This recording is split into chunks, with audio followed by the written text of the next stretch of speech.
Part 3, How to Pray. Chapter 1, The How of Relationship. God's Ambassadors. If I had an ambition to be the ambassador of this country to our mother country, there would be two essential things involved. The first and great essential would be to receive the appointment. I would need to come into certain relation with our President, to possess certain qualifications considered essential by him, and to secure from his hand the appointment and the official credentials of my appointment. That would establish my relationship to the foreign court as the representative of my own country, and my right to transact business in her name. But having gotten that far, I might go over there and make bad mistakes. I might get our diplomatic relations tangled up, requiring many explanations and maybe apologies, and leaving unpleasant memories for a long time to come. Such incidents have not been infrequent. Nations are very sensitive. Governmental affairs must be handled with great nicety. There would be a second thing, which if I were a wise enough man to be an ambassador, I would likely do. I would go to see John Hay and Joseph H. Choate, and have as many interviews with them as possible, and learn all I possibly could from them of London official life, court etiquette, personages to be dealt with, things to do and things to avoid, how to be a successful diplomat, and further the good feeling between the two governments, and win friends for our country among the sturdy Britons, would be my one absorbing thought. And having gotten all I could in that way, I would be constantly on the alert with all the mental keenness I could command to practice being a successful ambassador. The first of these would make me technically an ambassador. The second would tend towards giving me some skill as an ambassador. Now, there are the same two hows in praying. First, the relationship must be established before any business can be transacted. Then, skill must be acquired in the transacting of the business on hand. Just now, we want to talk about the first of these, the how of relationship in prayer. The basis of prayer is right relationship with God. Prayer is representing God in the spirit realm of this world. It is insisting upon His rights down in this sphere of action. It is standing for Him with full powers from Him. Clearly, the only basis of such relationship to God is Jesus.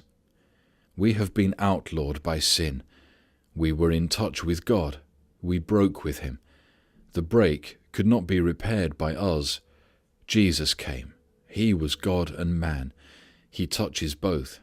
We get back through Him, and only so. The blood of the cross is the basis of all prayer. Through it, the relationship is established that underlies all prayer. Only as I come to God through Jesus to get the sin score straightened, and only as I keep in sympathy with Jesus in the purpose of my life, can I practice prayer. 6 sweeping statements. Jesus' own words make this very clear. There are 2 groups of teachings on prayer in those 3.5 years as given by the Gospel records. The first of these groups is in the Sermon on the Mount, which Jesus preached about halfway through the 2nd year of His ministry. The second group comes sheer at the end. All of it is in the last 6 months, and most of it in the last 10 days, and much of that on the very eve of that last tragic day. It is after the sharp rupture with the leaders that this second series of statements is made. The most positive and most sweeping utterances on prayer are here. Of Jesus' 8 promises regarding prayer, 6 are here. I want to ask you please to notice these 6 promises or statements, and then to notice their relation to our topic of today. In Matthew 18 verses 19 and 20 is the first of these. Again I say unto you, that if 2 of you shall agree on earth as touching anything that they shall ask, it shall be done for them of my Father who is in heaven. Notice the place of prayer, on earth, and the sweep, anything, and the positiveness, it shall be done. then the reason why is given. For where 2 or 3 are gathered together in my name, there am I in the midst of them. That is to say, if there are 2 persons praying, there are 3. If 3 meet to pray, there are 4 praying. There is always one more than you can see. And if you might perhaps be saying to yourself in a bit of dejection, "He'll not hear me. I'm so sinful, so weak," you would be wrong in thinking and saying so. But then we do think and say things that are not right. If you might be thinking that, you could at once fall back upon this: the Father always hears Jesus. And wherever earnest hearts pray, Jesus is there, taking their prayer and making it His prayer. The second of these, Mark chapter 11, verses 22 to 24. Jesus answering saith unto them, Have faith in God, with the emphasis double-lined under the word God. The chief factor in prayer is God. Verily I say unto you, whosoever shall say unto this mountain, Be thou taken up and cast into the sea. Choosing, do you see, the unlikeliest thing that might occur. Such a thing did not take place. We never hear of Jesus moving an actual mountain. The need for such action does not seem to have arisen. But he chooses the thing most difficult for his illustration. Can you imagine a mountain moving off into the sea, the Jungfrau or Blanc or Rainier? If you know mountains down in your country, you cannot imagine it actually occurring. And shall not doubt in his heart. This is Jesus' definition of faith. But shall believe that what he saith cometh to pass. He shall have it. Therefore I say unto you, all things whatsoever ye pray and ask for, believe that ye receive them, and ye shall have them. How utterly sweeping this last statement. And to make it more positive, it is preceded by the emphatic, Therefore I say unto you. Both whatsoever and whosoever are here. Anything and anybody. We always feel instinctively as though these statements need careful guarding, a few fences put up around them. Wait a bit, and we shall see what the Master's own fence is. The last 4 of the 6 are in John's Gospel, in that last long quiet talk on the night in which he was betrayed. John preserves much of that heart talk for us in chapters 13 to 17. Here in John chapter 14, verses 13 and 14. And whatsoever ye shall ask in my name, that will I do, that the Father may be glorified in the Son. And if ye shall ask anything in my name, that will I do. The repetition is to emphasize the unlimited sweep of what may be asked. John chapter 15, verse 7. If ye abide in me, and my words abide in you. That word abide is a strong word. It does not mean to leave your cards, nor to hire a night's lodging, nor to pitch a tent, or run up a miner's shanty, or a lumberman's shack. It means moving in to stay. And ask whatsoever ye will. The old version says, ye shall ask. But here the revised is more accurate. Ask, please ask. I ask you to ask. There is nothing said directly about God's will. There is something said about our wills. And it shall be done unto you. Or a little more literally, I will bring it to pass for you.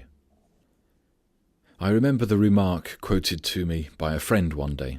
His church membership is in the Methodist Church of the North, but his service crosses church lines both in this country and abroad. He was talking with one of the bishops of that church whose heart was in the foreign mission field. The bishop was eager to have this friend serve as missionary secretary of his church. But he knew, as everybody knows, how difficult appointments oftentimes are in all large bodies. He was earnestly discussing the matter with my friend and made this remark, If you will allow the use of your name for this appointment, I will lay myself out to have it made. Now, if you will kindly not think there is any lack of reverence in my saying so, and there is surely none in my thought, That is the practical meaning of Jesus' words here. If you abide in me, and my words sway you, you please ask what it is your will to ask, and, softly, reverently now, I will lay myself out to bring that thing to pass for you. That is the force of his words here. This same chapter, 16th verse, Ye did not choose me, but I chose you and appointed you, that you should go and bear fruit, and that your fruit should abide, that whatsoever ye shall ask of the Father in my name, he may give it to you. God had our prayer partnership with himself in his mind in choosing us. And the last of these, John chapter 16, verses 23 and 24, second clause, Verily, verily, I say unto you, if ye shall ask anything of the Father, he will give it you in my name. Hitherto have ye asked nothing in my name. Ask, and ye shall receive, that your joy may be fulfilled. These statements are the most sweeping to be found anywhere in the Scriptures regarding prayer. There is no limitation as to who shall ask, nor the kind of thing to be asked for. There are 3 limitations imposed. The prayer is to be through Jesus. The person praying is to be in fullest sympathy with him, and this person is to have faith. Words with a freshly honed razor edge.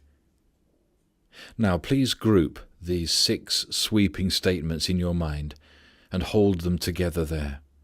Then notice carefully this fact. These words are not spoken to the crowds. They're spoken to the small inner group of 12 disciples. Jesus talks one way to the multitude. He oftentimes talks differently to these men who have separated themselves from the crowd and come into the inner circle. And notice further that before Jesus spoke these words to this group of men, he said something else first, something very radical, so radical that it led to a sharp passage between himself and Peter, to whom he speaks very sternly. This something else fixes unmistakably their relation to himself. Remember that the sharp break with the national leaders has come. Jesus is charged with satanic collusion. The death plot is determined upon. The breach with the leaders is past the healing point. And now the Master is frequently slipping away from the crowd with these 12 men and seeking to teach and train them. That is the setting of these great promises. It must be kept continually in mind. Before the Master gave himself away to these men in these promises, he said this something else. It is this. I quote Matthew's account. If any man would come after me, let him deny himself and take up his cross, daily, Luke's edition, and follow me. Matthew chapter 16, verse 24. These words should be written crosswise over those 6 prayer statements. Jesus never spoke a keener word. Those 6 promises are not meant for all. Let it be said very plainly, they are meant only for those who will square their lives by these razor-edged words. I may not go fully into the significance of these deep-cutting words here. They have been gone into at some length in a previous set of talks as suggesting the price of power. To him whose heart burns for power in prayer, I urge a careful review of that talk in this new setting of it. If any man would come after me, means a rock-rooted purpose, the jaw locked, the tendrils of the purpose going down, around, and under the grey granite of a man's will, and tying themselves there, and knotting the ties, sailor knots that you cannot undo. Come after me means all the power of Jesus' life, and has the other side too. It means the wilderness, the intense temptation. It may mean the obscure village of Nazareth for you. It may mean that first Judean year for you, lack of appreciation. It may mean for you that last 6 months, the desertion of those hitherto friendly. It will mean, without doubt, a Gethsemane.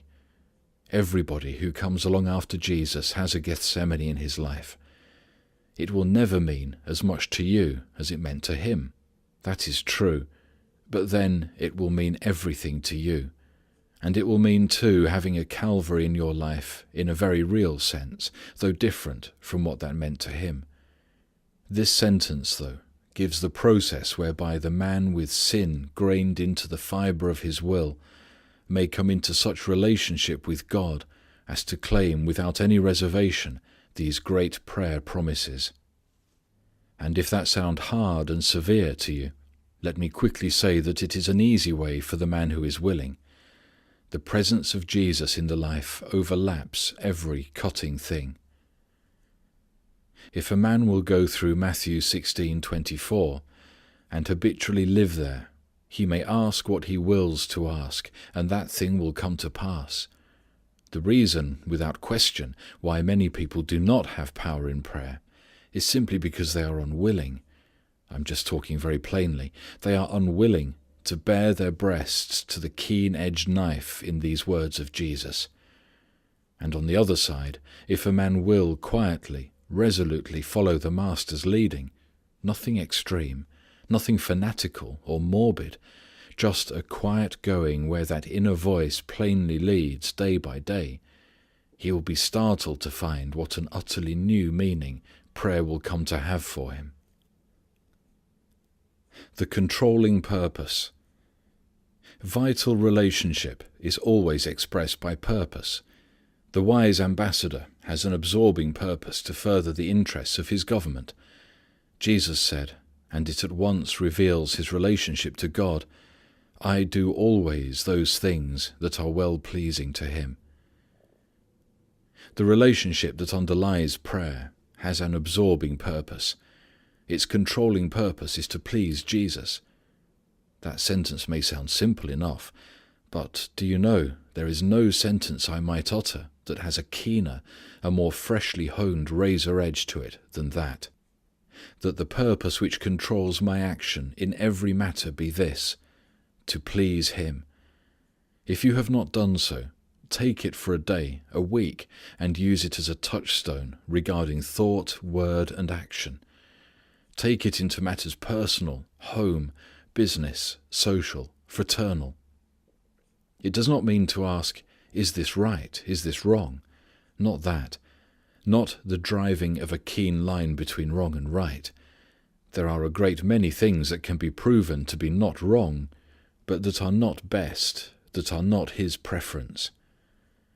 It will send a businessman running his eye along the shelves and counter of his store. The controlling purpose to please Jesus. I guess maybe that stuff there ought to come out. Oh, it's not wrong. I can prove that. My Christian brother merchants handle it here and over the country. But to please him, a good clean 60% profit too, cash money. But to please him, and the stuff must go down and out. It would set some woman to thinking about the next time the young people are to gather in her home for a delightful social evening with her own daughters. She will think about some forms of pastime that are found everywhere. They are not wrong. That has been conclusively proven. But to please him, and these will go out. And then it will set her to work with all her God-given woman wit and exquisite tact to planning an evening yet more delightful. It will make one think of his personal habits, his business methods and social intercourse, the organizations he belongs to, with the quiet question cutting it razor-way into each. And if someone listening may ask, why put the condition of prayer so strongly as that? I will remind you of this: the true basis of prayer is sympathy, oneness of purpose. Prayer is not extracting favors from a reluctant God. It is not passing a check in a bank window for money. That is mandatory. The roots of prayer lie down in oneness of purpose. God up yonder, his victor Son by his side, and a man down here, in such sympathetic touch that God can think his thoughts over in this man's mind, and have his desires repeated upon the earth as this man's prayer. The threefold cord of Jesus' life.